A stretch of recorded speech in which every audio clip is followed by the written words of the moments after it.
sapagkat maraming kamay ang siyang tumutugon at tumutulong. Doon po sa mga pasyente, sa mga nagmamahal, may pasyente dito, lagi niyong tatandaan na kapag kayo ay nasa ospital,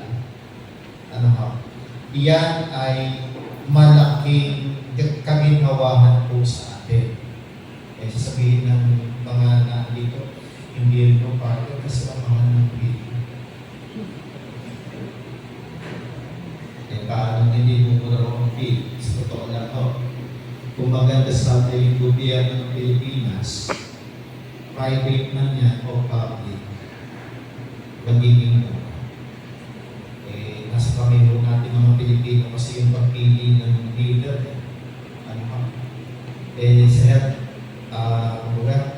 Sa Pilipinas po kasi, napaka-poor ng ating pong sistema pagdating po sa health. Kung bakit ko po nasabi yan, nung ako po ay nakarating po sa Sweden, nakapunta po ako doon at pinadala ko na simbahan, doon ko nakita yung gobyerno. Paano ko nakita yung gobyerno? Una, libre ang mass transport. Meron kang card.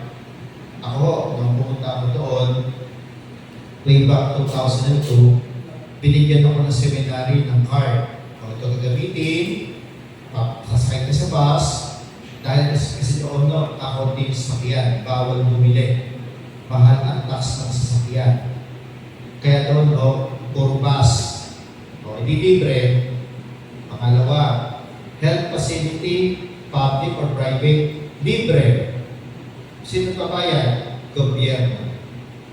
Mag-aaral ng estudyante, doon po sa Sweden, dalawa lang po yung dapat maging anak. Meron po anong ganun gobyerno. Pagpangatlo, yung magulang na yung magbabayad, magpapalaki daw sa anak. Pero pag dalawa, gobyerno. Okay?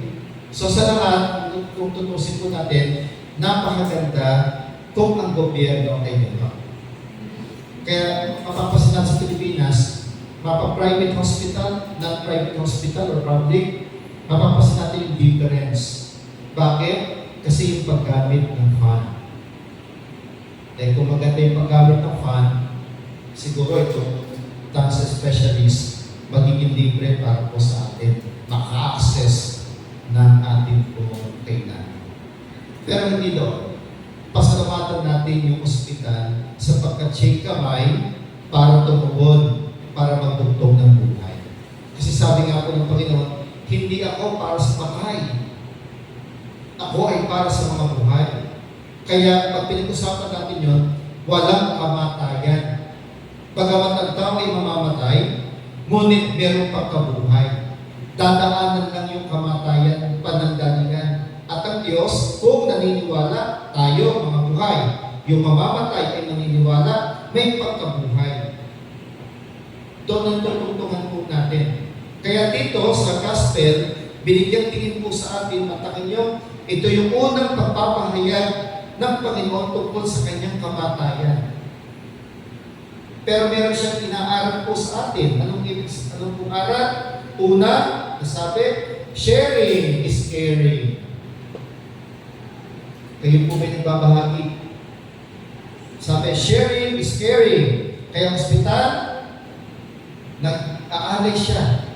Bagaman tayo ay gumagasta, pero tingnan nyo, pinabayaan ko ba yung pasyente? Hindi naman nagpapabayaan ng pasyente. Siguro hindi naman,